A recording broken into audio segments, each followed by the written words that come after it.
What's going on, everybody? My name is Nick. My name is Dave. Well, this is 3 weeks in a row we've caught you on surprise. We do the same thing weekly. And this is the deep dive. We're starting a whole new series this week or this month, I guess. Yeah. It's called The Practical Lessons of James. And this one we're focusing on Count It All Joy. That's right. It's kind of the title of this particular sermon. And it should be a good one. I'm excited. It will be good. Let's. I've actually.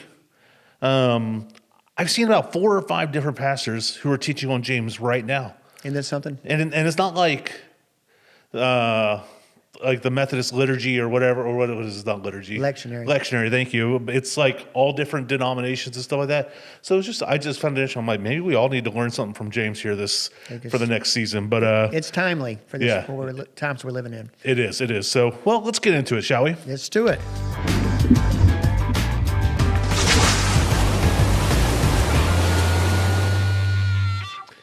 All right, Dave. Well, if you're a sports fan here in Georgia, this was a great weekend for you.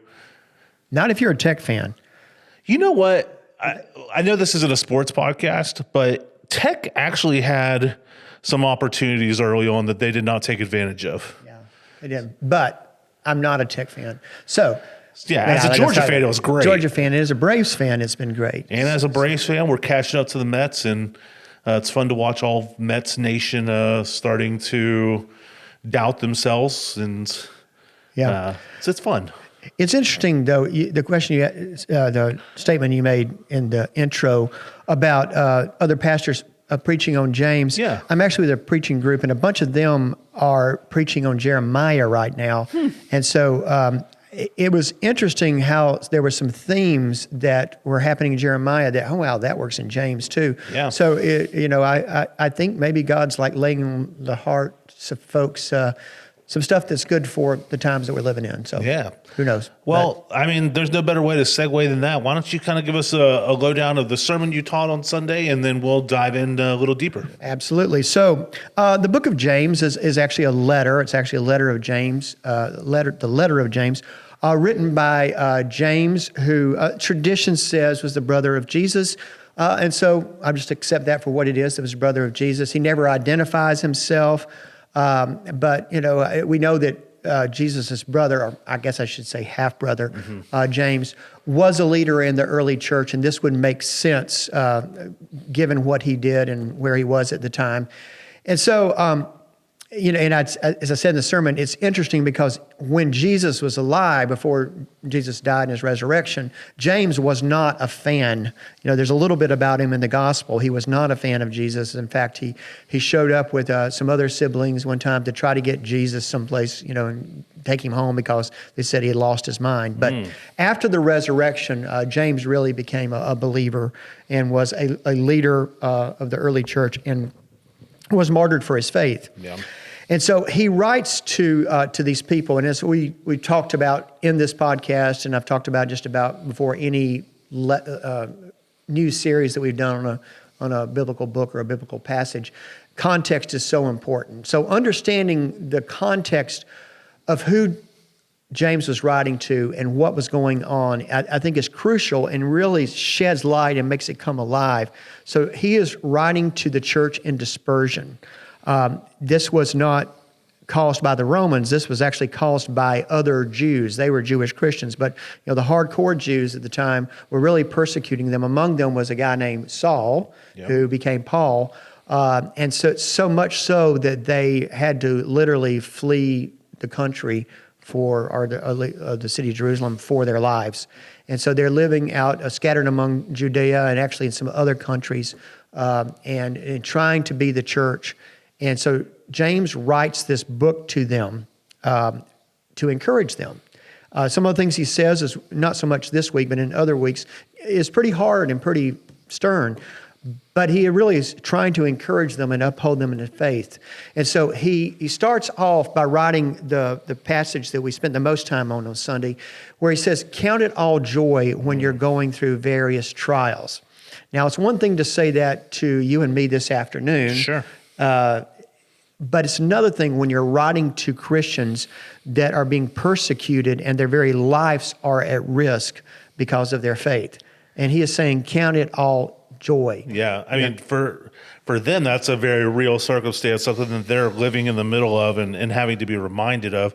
For us, it's almost kind of like, have you ever seen Happy Gilmore when he jumps in the batting cage? He's like, come on, hit me. You know what I mean? Like, Yeah. It almost feels sadistic in a way of like, this isn't bad. Or Well, yeah, I think sometimes we have, you've heard the thing, first world problems. We say, oh, I've had a really struggle, a tough time today.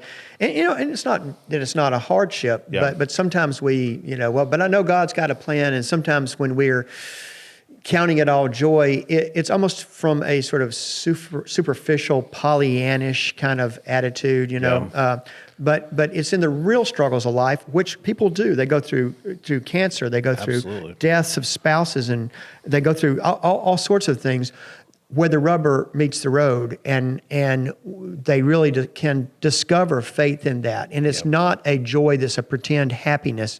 It is a joy of knowing and being acknowledged, sometimes looking back to see and be able to trace God's hand through the difficult times. But James is saying to them, look, there's some things worth dying for, and your faith is worth dying for. Count on joy because it's going to make you stronger. It's going to give you more wisdom. You're going to be able to live life in a fuller way because of the tough things that you're going through at this time. Yeah. Yeah. I think it brings up a good idea and a good message of just, staying true to your faith, even in the midst of these hard times, because, hard times are going to happen. It's actually, some people have this idea that Christianity kind of is it negates all hard times and stuff like that. It inoculates us from having difficulties. Yeah. But actually, I'm not a huge Bible verse memorizer. Like, I don't have a ton of them stored up here. Like, I know gist and I can remember spots and stuff like that. But I think it's John 16:33 that says, in this world you will have trouble. Like, it's literally saying you will have trouble, but then to take heart because he's overcome it. That's the promise of what Christianity is not a, hey, we're going to get you out of hurt. It's we have an answer and a purpose for going through that. Yeah, and I mentioned on this past Sunday this book by Scott Peck. It's a pretty old book now, but it's called The Road Less Traveled. And it has a pretty famous first line. It says, "Life is difficult." Mm-hmm. I remember Amy Grant had a whole a song around that because life is hard and it might not get easier. Yeah. And that really is life. The Christian life doesn't exempt us from that, but it helps us, I think, to be able to identify it and recognize God's hand still at work. And some of the difficulties that get brought on to us are of our own doing, because of our sin or stupid stuff we do. Sometimes it gets brought on in other ways. Other people do things. They cut you off in traffic and you run into them. Whatever. Sure. It's not really our fault, but yet somehow or another God in that can use that. And sometimes, as I said also on Sunday, it's a larger thing, like a global pandemic or a downturn in the economy or other things that are much more widely. And so how we live our Christian lives in the midst of those things, particularly those things when that most everybody's going through at the same time. Yeah. You said Amy Grant, and, I think to capture the fact that this is a widespread thing is that you're going to have problems. Is that I went to Jay-Z, who said, I am only going to play the hands I play the cards that I've been dealt. I'm not going to say I'm never knelt before God and asked for better cards sometimes to no avail. Yeah. You know what I mean? It's that same concept of whatever, there's going to be things at play. Some are good, some are bad. And we just have to go through those, you know? And recognize that our life and faith, we don't follow Christ. God's intention is not for us to be happy all the time. Yeah. God wants us to be holy. And it's not a get out of jail free card. Right. Either. It is not. We don't, we don't follow Christ. We don't pursue the Christian life as a way of getting, out of jail free or whatever. Because it leads to an understanding of fullness of life that leads to salvation. Yeah. Well, as we think about hard times, are there any hard times in your life, and I can share too, that you would say have, made you stronger? No, absolutely there are. I mean, I guess it's just when you get as old as me, they run together. We don't run together. I mean, they stand out. Yeah. They of actually hinge points in my life that I can look back. It's often, it may be accompanied by something good or something good came from it, but at the time it was very difficult and sometimes didn't see how I was going to get through. But it's a place of tremendous growth and faith and wisdom and just understanding of life. We actually just came from a staff meeting, actually a staff Bible study, yeah. where we're talking a little bit about some of this stuff in this church unique Bible study that we're doing. Yeah. And how, looking at our lives and sort of being able to tell our life story, if we have not been able to articulate our lives, we're going to all live a story. We all have a story to tell. Sure. But when we examine it and kind of let God help us interpret it, then I think it gives us fuel to be able to live and see how God's working, and actually maybe even to somewhat of our call is. Yeah. So for me, there's many, but one of them would be one of the things I mentioned in the study is that I lost 5 family members in 6 years, and they were significant family members. My sister, my father, my mother, my niece, my brother-in-law. Yeah, we're not talking third cousins. We're talking immediate family. Very close family. And so it was a testing of my faith for sure. And it was kind of a crisis where I was like, God, what is going on? Yeah. Why is this happening?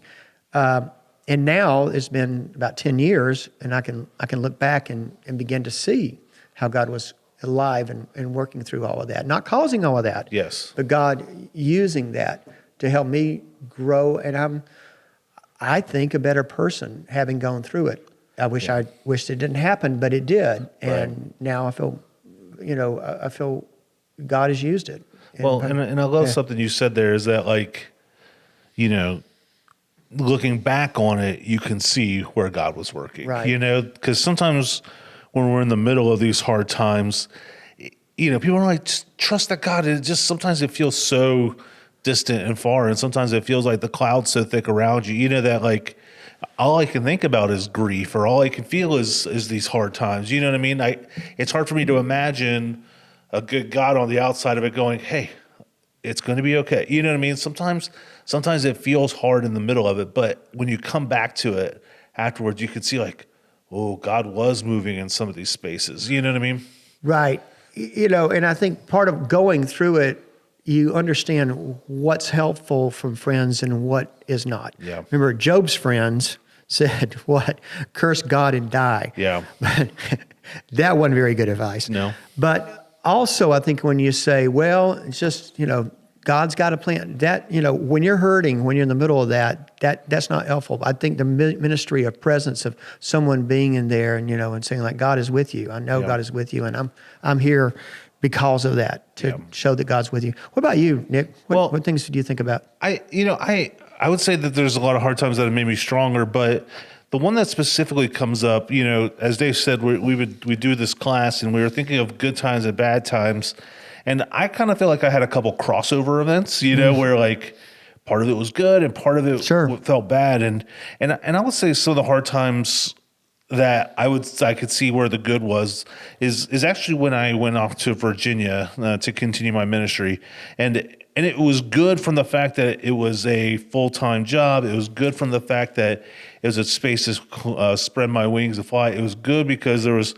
a lot of great relationships I built, a lot of growing I did, but it was also hard because I left everything I knew, and I was just kind of thrown out there, and it led to a lot of loneliness at times. Like especially at the beginning, I didn't have the base of people to just call up and be like, hey, you want to go grab dinner or so it was a lot of times me just going home and, hanging out in my room by myself or something like that, because I was renting a room in a stranger's house because that's all I could afford in there. You know what I mean? Like, yeah. So there was some of those hard times in the middle of that. So if there were hard times at work, like I was just kind of left to myself to kind of figure it out. You know what I mean? Like I didn't have somebody to call on, and really support system that As I got there longer, some of that stuff started to develop. And I would say, God's hand was nothing less than in the middle of my whole time in Virginia. I've got some lifelong friendships from there,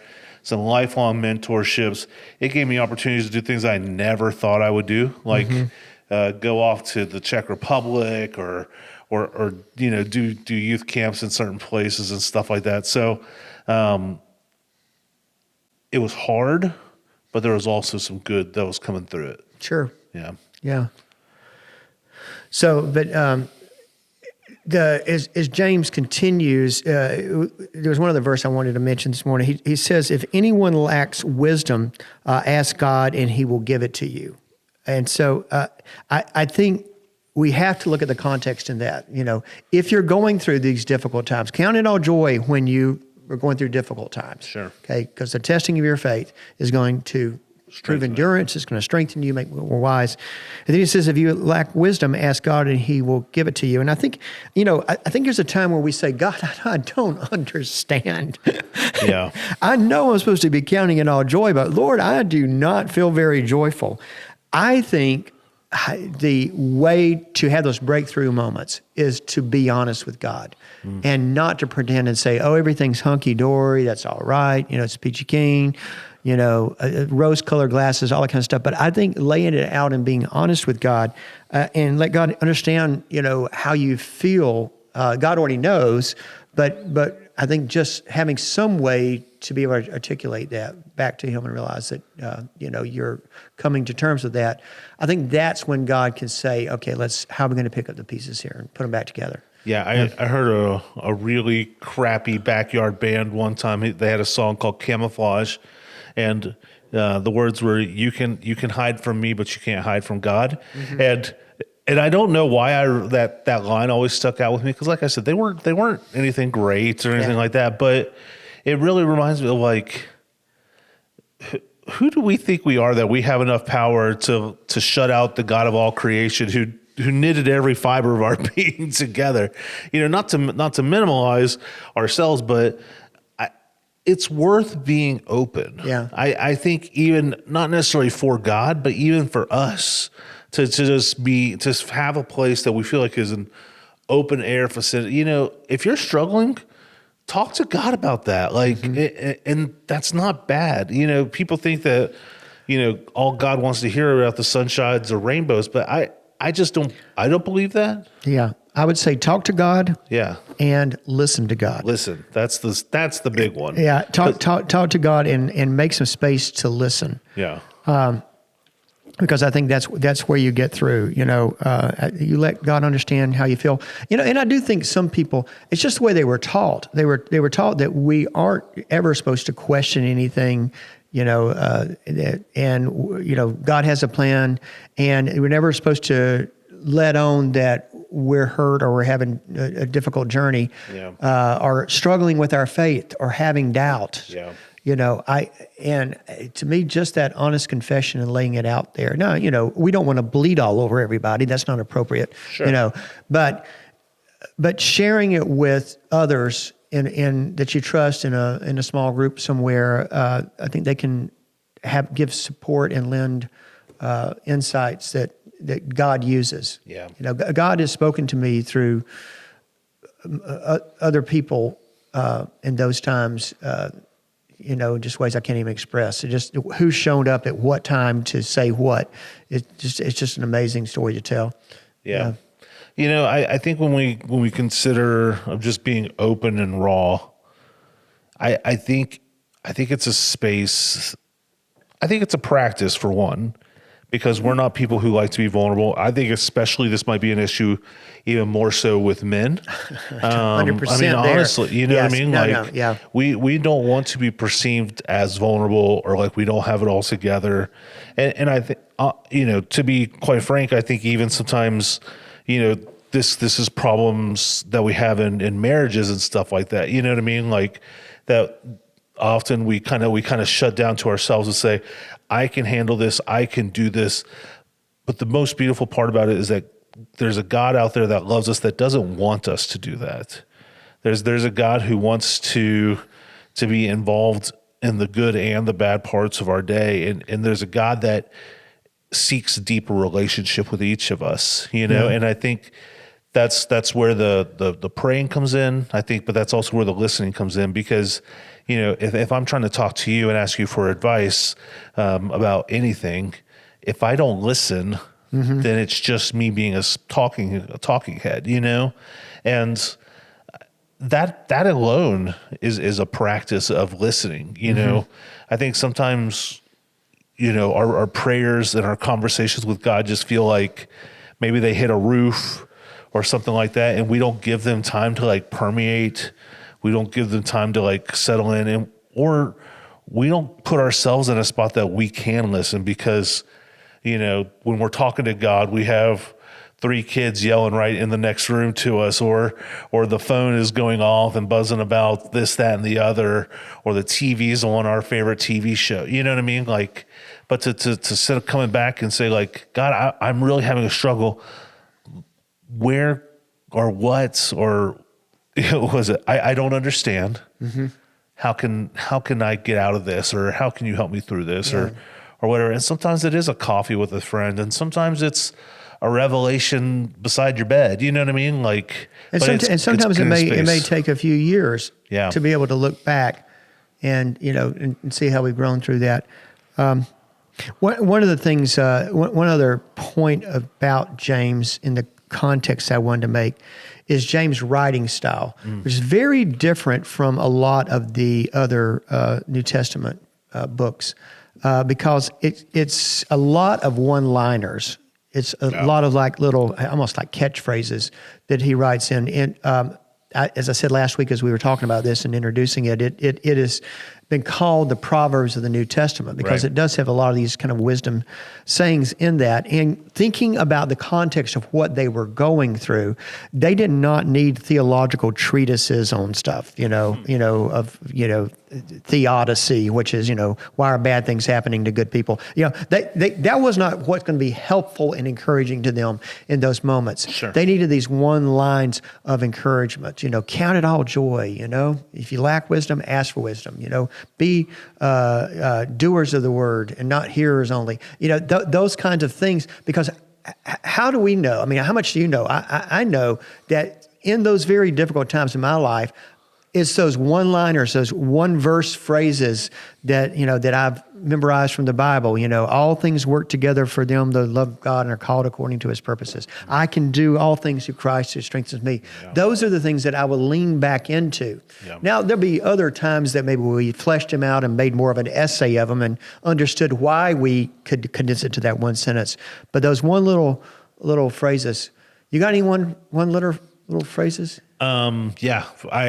The one, and I would call this kind of a life verse, just as a memory to me, is if God is for us, who can be against us? Right. Because, and especially when it comes to hard times, that's one that just pops up in my head. If God is for us, who can be against us? Because whatever it is not stronger than the power behind me. Yeah. You know what I mean? Or beside me, I guess it should be. But so that would be mine. What's yours? I've mentioned, I can do all things through Christ who strengthens me.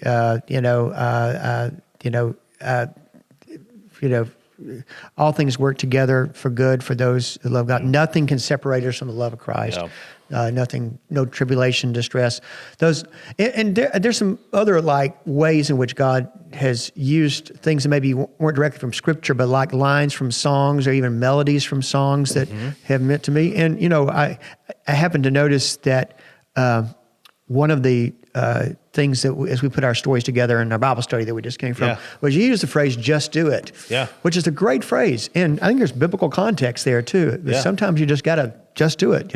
Send me, Lord, I'll go. But right? those are the one things like when things are hard and it's like, okay, I gotta just do it. I think God uses those things, those one-liners, and James is full of them. Yeah, absolutely. And I think lines of songs are great.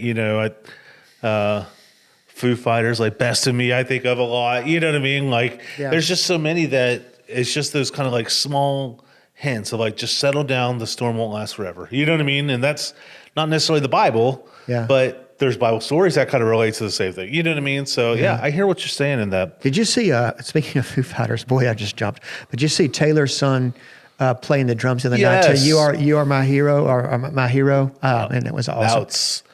there's not much more of a heartfelt moment that you're ever going to have than that one right there. All right, so excuse us on that. Yeah, I was actually the rabbit hole. I was actually thinking really getting to rather than pop or rock songs. I was thinking of songs like "Greatest Thy Faithfulness," songs like that, just over the years. And sometimes it's actually those hymns that have really shaped my faith. You know that have been with us for generations that I go back to. So anyway, James is a great book. It'll be fun to preach on, and I think it'll be good for us to talk about. And hopefully it's helpful to people during the times that we're in, which are hard times. And we're coming up. This Sunday is September 11th, 2021. Yeah. 22. So it's 21 years from September 11th. And if falling on a Sunday, something about the times that we're living, this one, we've gone through many of these celebrations of the tragedy of that event. This one feels a little different to me this year. I don't know why. And so what I'm going to be preaching on Sunday is looking at all the stuff that James talked about, the tongue, how we talk, our speech, and how, we need to control our tongues. We need to tame our tongue because that is just so much destruction can come from what we say, how we gossip, how we slander, how we, things we say, politicizing things, all that. And I look back at September 11th as a time, September 12th, 2001, our country was as more together than I can ever remember in my lifetime. That pulled us together in unity. And we have come so far from those moments. And so that's where we're headed this Sunday, looking at all of that. And there's some great things that James has to say about that and give us instruction. So look forward to preaching it, and I look forward to us talking about it next week. Absolutely. And I want to put out the challenge to you guys is that as we're doing these book studies, is Dave normally preaches from just sections of chapters and stuff like that. I'd encourage you to go read the whole thing with them. And I think you challenge people Sunday to do it because this one especially is not a hard read. Right. It's not going to take you long. You could probably in the month that we do it, you could probably read this 4 or 5 times if you really wanted to. For sure, right. We're hit different spots. Like the last two studies we've done was on Haggai, which was 2 chapters, and James, which is 5 chapters.